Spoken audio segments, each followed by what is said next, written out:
Et aujourd'hui, nous sommes à Moka et nous abordons la deuxième phase de la réflexion que nous menons sur l'adaptation au changement climatique à La Réunion. Donc pour cela, nous avons confié tous les habitants, les Réunionnais, qui sont intéressés par cette problématique. Et nous avons, après la première partie où on faisait état de ce qui se passait à La Réunion, des recherches, des résultats, de la connaissance, nous allons écouter des citoyens, des experts, et nous dire comment ils voient, comment ils envisagent des solutions. Ce seront des trajectoires que nous allons ensuite étudier, retenir et proposer à la collectivité. Et ça sera donc un examen complet qui viendra s'ajouter et enrichir les autres recherches qui se font également dans d'autres structures. Nous ne sommes pas les seuls à nous y intéresser. Le CCE de Guadeloupe et de Mayotte sont invités également. C'est une rencontre entre le CCE. Donc nous avons mixé cela. À l'occasion de cette rencontre, comme nous sommes dans cette phase d'étude et de réflexion sur l'adaptation au changement climatique, il ne s'agit pas de lutte, parce que nous sommes dans le stade où il faut s'adapter, trouver des solutions.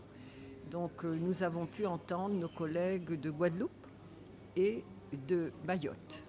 Comme la Guadeloupe se trouve dans l'hémisphère nord et dans l'océan Atlantique, et que Mayotte est notre voisin, ces échanges nous permettent de constater que, quel que soit le territoire aujourd'hui, sur toute la Terre, il y a cette configuration de changement climatique et surtout être à la recherche de mesures pour s'adapter.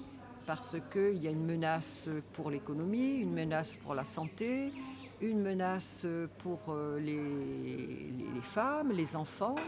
Enfin, nous sommes tous soumis à ce changement. Et puis, nous allons continuer cette approche par des commissions qui vont se réunir également, donc qu'on appelle commission de ressources. Mais nous avons une plateforme qu'on appelle Pangar, P-A-N-G-A-R, Pangar, attention. Vous allez donc sur le site du CCE et vous aurez cette plateforme où vous pourrez ajouter vos remarques. Mais si vous n'arrivez pas à aller sur la plateforme, faites un écrit et envoyez au CCE. Il faudrait qu'il y ait davantage de Réunionnais qui s'expriment. Et je viens de le dire, il y a la plateforme, vous pouvez mettre. Mais si vous n'arrivez pas à aller sur la plateforme, ça ne marche pas, envoyez un écrit. C'est possible. Après cela, lorsque nous aurons rassemblé toutes ces réflexions, fait un tri, bien sûr, dans ces réflexions, envisager à partir de ces réflexions des trajectoires intéressantes pour La Réunion. Donc nous aurons abouti notre travail sur l'adaptation au changement climatique. Il y aura une publication et puis une portée à connaissance du grand public. Ça sera bien sûr mis à disposition du public et proposé à la collectivité qui est le conseil régional. Donc ce premier rapport fait un constat, dit ce qui se passe à La Réunion et quel est l'état des recherches à La Réunion.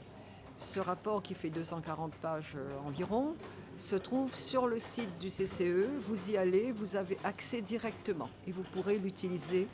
C'est libre d'accès. Si je suis là aujourd'hui, c'est de savoir comment justement on co-construit. Moi, ça fait des années qu'en Afrique, effectivement, on appelle la population parce que si ce n'est pas eux qui décident, qui prennent conscience, en fait, il n'y a rien qui va se faire. Le changement comportemental dont on parle par rapport à utiliser l'eau, utiliser les ressources, le pétrole, ça va à un moment donné nous obliger à prendre des responsabilités en tant qu'individu. Donc moi je voulais voir aujourd'hui à La Réunion comment on gère ce type de discussion. Et par rapport à cette vidéo sur la sécheresse, mon intervention c'était de dire la sécurité alimentaire à La Réunion est un sujet important comme l'eau. Sans manger, sans eau, en fait on ne pourra pas vivre. C'est très clair. Il y a des années, j'habitais en Australie, on disait on ne va pas se nourrir avec un billet de banque. Et les gens étaient dans la rue pour manifester, pour dire en fait on a besoin de sauvegarder nos terres et on a besoin de sauvegarder notre eau. Aujourd'hui, mon regard qui est vraiment extérieur, parce que je n'ai pas la prétention de bien connaître La Réunion, mais j'ai des amis qui sont agriculteurs, j'ai des jeunes qui ont pris conscience effectivement d'un autre mode de vie qu'ils souhaitent pour eux. Et il y a beaucoup de connaissances aussi des Gramounes qui sont là parce que la connaissance, elle existe à La Réunion et qu'aujourd'hui, ils n'ont pas accès à la terre. Et ça, moi, dans mon expérience, quand les gens ont accès à la terre, ils peuvent toujours manger, ils peuvent toujours survivre. Comment c'est possible à La Réunion que ces jeunes qui ont des diplômes, avec des projets intéressants, se voient toujours refuser l'accès à la terre? De mon expérience de 20 ans à l'étranger, si on a la terre, on survit. Après, on va s'organiser, on va partager, on va apprendre aux autres comment faire. Et des techniques, il y en a plein. Moi, je suis encore surprise qu'à La Réunion, on ne stocke pas de l'eau, que chacun ne fait pas un petit jardin. Bien sûr, il y a les jardins à la cour, mais bon, maintenant quoi? Les gens, ils vont aller au McDo, comme on a vu à Saint-Pierre, avec un taux de McDo par rapport à la population hallucinante.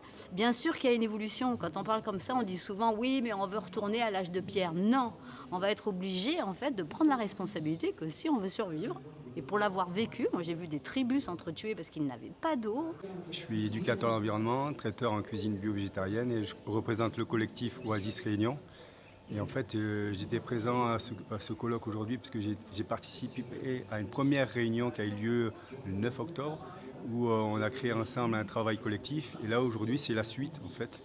Et pour moi, il est important en tant que citoyen du lieu où on est, donc à La Réunion actuellement, pour participer ensemble, collectivement, à œuvrer avec des idées qui tendent vers un réalisme pour préserver notre environnement, pour préserver nos ressources et aimer tous ensemble. Parce que les solutions vont se faire en commun accord.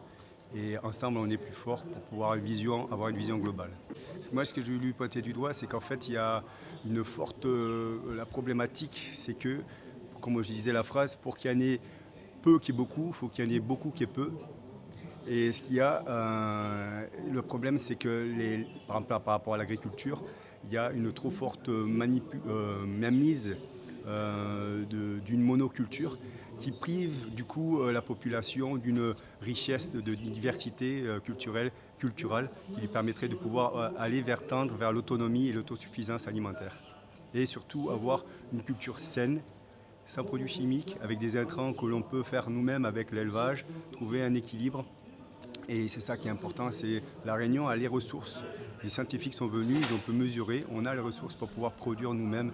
Mais pour cela, il faut vraiment changer le modèle agricole et que tout le monde s'y retrouve. Les agriculteurs sont vraiment mis en avant et c'est à eux de prendre leur destin en main.